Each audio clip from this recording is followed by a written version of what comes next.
अगर भारत से अरावली पर्वत मिट गए तो क्या उत्तर भारत रेत में दब जाएगा? क्या थार का मरुस्थल दिल्ली तक पहुंच जाएगा? आज सेव अरावली सिर्फ एक नारा नहीं, यह समय की चेतावनी है, क्योंकि इंसान उस पहाड़ को मिटाने चला है जिसका इतिहास इंसान से भी पुराना है। अरावली जो हवा को रोकती हैं, पानी को थामती हैं और जीवन को बचाती हैं, आज कागजी परिभाषाओं में सिमटाई जा रही हैं। यह कहानी विकास बनाम विनाश की है और सवाल बस एक है, अगर अरावली नहीं रही तो हमारा कल क्या बचेगा?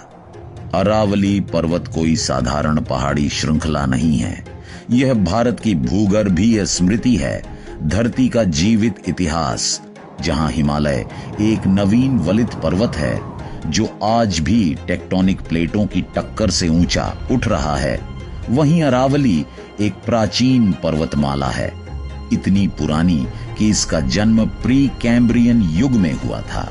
यह वह समय था जब न जीवन था, न पेड़, न इंसान, सिर्फ उबलती धरती और बनती हुई चट्टानें।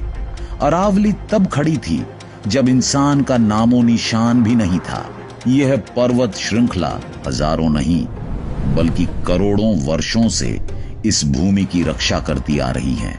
समय के साथ हवा चली, बारिश हुई, नदियां बहीं और अरावली धीरे धीरे घिसती चली गई।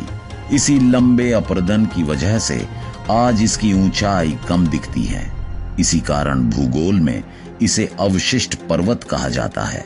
लेकिन कम ऊंचाई का मतलब कम महत्व नहीं होता। अरावली कमजोर नहीं हुई, वह बस बहुत पुरानी है।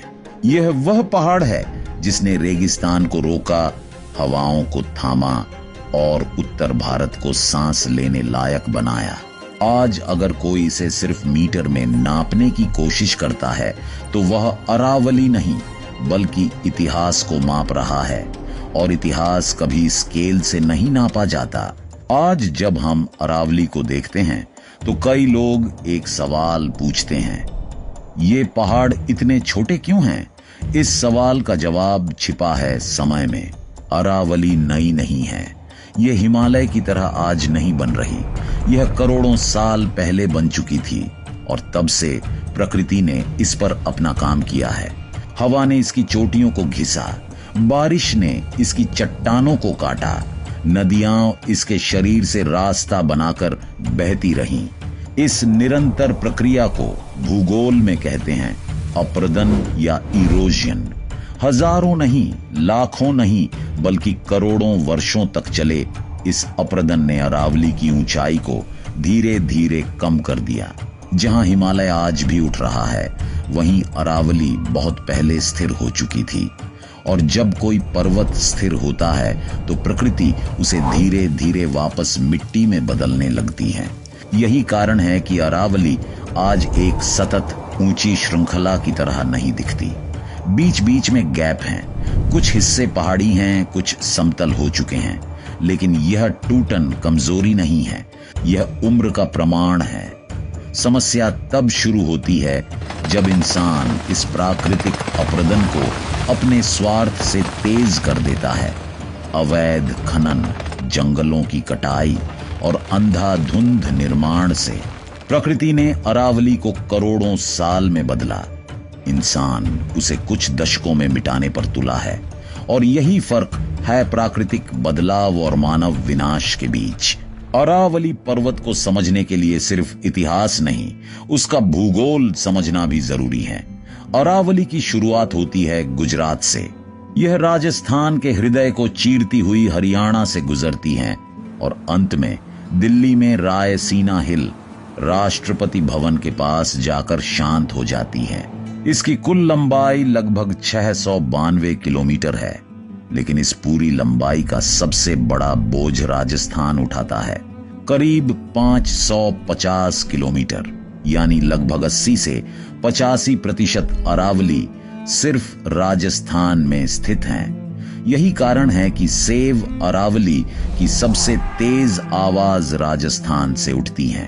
अरावली की सबसे ऊंची चोटी है गुरु शिखर, जो माउंट आबू में स्थित है, समुद्र तल से लगभग 1722 मीटर ऊंचा, यह अरावली की आखिरी ऊंची सांस है। लेकिन अरावली सिर्फ पहाड़ों की रेखा नहीं है, यह उत्तर भारत और पश्चिमी भारत के बीच एक प्राकृतिक दीवार है। यह थार के रेगिस्तान को रोकती है, यह मानसूनी हवाओं की दिशा बदलती है, यह नदियों, जंगलों और जीवन को जन्म देती है। दिल्ली से लेकर जयपुर तक हरियाली का जो थोड़ा बहुत संतुलन बचा है, उसके पीछे अरावली की चुप मौजूदगी है। अगर यह रीढ़ टूटी तो भारत का संतुलन भी टूटेगा। अरावली का नक्शे से मिटना सिर्फ भूगोल का नुकसान नहीं होगा, यह भविष्य का नुकसान होगा। नवंबर 2025, एक तारीख जिसने अरावली के भविष्य पर एक बड़ा सवालिया निशान लगा दिया। भारत के पर्यावरण, वन और जलवायु परिवर्तन मंत्रालय ने सुप्रीम कोर्ट में एक रिपोर्ट पेश की। यह रिपोर्ट चल रहे एक ऐतिहासिक मुकदमे से जुड़ी थी, TN गोदावर्मन केस। यह वही केस है जिसने भारत में वन संरक्षण की दिशा तय की थी। इसलिए जब इस केस में अरावली से जुड़ी रिपोर्ट सामने आई तो पूरे देश की नजरें उस पर टिक गईं। सुप्रीम कोर्ट ने पर्यावरण मंत्रालय की इस रिपोर्ट को स्वीकार कर लिया और यहीं से बहस शुरू हुई। रिपोर्ट का दावा था कि अरावली एक सतत अखंड पर्वत श्रृंखला नहीं है। लंबे समय के अप्रदन के कारण इसमें कई जगह गैप बन चुके हैं। कागजों में यह बात तकनीकी लग सकती है, लेकिन इसके निहितार्थ बेहद गहरे थे, क्योंकि जैसे ही प्रकृति को परिभाषाओं में बांधा जाता है, मीटर, नक्शे और सीमाओं में, वैसे ही संरक्षण के नियम भी कमजोर पड़ने लगते हैं। क्योंकि इतिहास गवाह है, जब भी किसी प्राकृतिक संरचना को कागजों में छोटा किया गया है, जमीन पर उसका नुकसान बड़ा हुआ है। और अरावली के मामले में यह सिर्फ एक रिपोर्ट नहीं थी, यह एक दरवाजा था जिसके खुलते ही अवैध खनन और विनाश की आहट सुनाई देने लगी। रिपोर्ट का सबसे विवादित हिस्सा सिर्फ तकनीकी नहीं था, वह खतरनाक था। रिपोर्ट में कहा गया, अगर किसी पहाड़ी की ऊंचाई 100 मीटर से कम है तो उसे अरावली पर्वत श्रृंखला का हिस्सा नहीं माना जाएगा। सुनने में यह एक साधारण मापदंड लगता है, लेकिन अरावली के संदर्भ में यह एक विनाशकारी रेखा थी, क्योंकि अरावली कोई नई पर्वतमाला नहीं है। करोड़ों साल के अपर्दन ने इसकी ऊंचाई पहले ही कम कर दी है। कई स्थानों पर यह पहाड़ की तरह नहीं, उठी हुई जमीन की तरह दिखती है। अब अगर ऊंचाई ही पहचान बन जाए तो अरावली का अधिकांश हिस्सा कागजों से गायब हो जाएगा। विशेषज्ञों के अनुसार अगर 100 मीटर की यह शर्त लागू हो गई तो राजस्थान की लगभग 90% अरावली कानूनी रूप से अरावली नहीं रहेगी। और जब कोई क्षेत्र अरावली नहीं रहेगा तो उस पर लागू वन संरक्षण अधिनियम, खनन प्रतिबंध और पर्यावरणीय नियम अपने आप कमजोर पड़ जाएंगे। यह ठीक वैसा ही है जैसे सड़क से हेलमेट का नियम हटा दिया जाए, दुर्घटना अपने आप बढ़ जाती है। प्रकृति को मीटर और स्केल में बांधना सबसे बड़ी भूल है, क्योंकि अरावली सिर्फ ऊंचाई नहीं, एक प्राकृतिक प्रणाली है। और जब प्रणाली को तोड़ा जाता है तो उसका असर सिर्फ पहाड़ पर नहीं, पूरे देश पर पड़ता है। कागजों पर अरावली को हटाना सिर्फ शब्दों का खेल नहीं होता, यह जमीन पर तबाही का संकेत होता है। जैसे ही कोई क्षेत्र अरावली पर्वत श्रृंखला की परिभाषा से बाहर होता है, वैसे ही उस पर लागू सख्त पर्यावरणीय कानून ढीले पड़ने लगते हैं। और यहीं से अवैध खनन की असली कहानी शुरू होती है। खनन कंपनियां पहाड़ को पहाड़ नहीं देखती, वे उसे सिर्फ पत्थर और मुनाफा मानती हैं। जैसे ही कानूनी सुरक्षा हटती है, पहाड़ों को काटा जाने लगता है रातों रात। राजस्थान पहले ही अवैध खनन की मार झेल चुका है। अगर अरावली की पहचान कमजोर हुई तो खनन खुलेआम होगा। इसके साथ साथ जंगल साफ होंगे, सड़कें कटेंगी और निर्माण बिना रोक टोक बढ़ेगा। यह सिर्फ पर्यावरण का नुकसान नहीं होगा, यह पानी, हवा और जमीन तीनों पर सीधा हमला होगा। जब पहाड़ कटते हैं तो पानी रुकता नहीं, वह बहकर निकल जाता है। ग्राउंड वाटर रिचार्ज खत्म हो जाता है और फिर शहर कहते हैं जल संकट अचानक क्यों बढ़ गया। असल में यह अचानक नहीं होता, यह योजनाबद्ध अनदेखी का नतीजा होता है। अरावली को कागजों से हटाने का मतलब है भविष्य से सुरक्षा हटाना, और जब प्रकृति से सुरक्षा हटा दी जाती है तो आपदा आने में देर नहीं लगती। अरावली पर्वत उत्तर भारत के लिए एक अदृश्य दीवार है, एक ऐसी दीवार जो थार के रेगिस्तान को आगे बढ़ने से रोकती है। थार का मरुस्थल सिर्फ रेत नहीं है, यह चलती हुई तबाही है। हवा के साथ उड़ती रेत जहां जहां जाती हैं, वहां जीवन को धीरे धीरे दबा देती हैं। आज अरावली इस रेत के सामने एक ढाल की तरह खड़ी है। यह हवाओं की गति को तोड़ती है, रेत को थामती है और उत्तर भारत को मरुस्थलीकरण से बचाती है। लेकिन अगर अरावली को काट दिया गया, अगर यह दीवार टूट गई, तो थार की रेत राजस्थान में नहीं रुकेगी, वह हरियाणा की ओर बढ़ेगी, दिल्ली की हवा में घुल जाएगी और उत्तर भारत का बड़ा हिस्सा धीरे धीरे रेगिस्तान बनने लगेगा। इसके साथ बढ़ेंगी धूल भरी आंधियां, लू की तीव्रता, और सांस लेना भी एक संघर्ष बन जाएगा।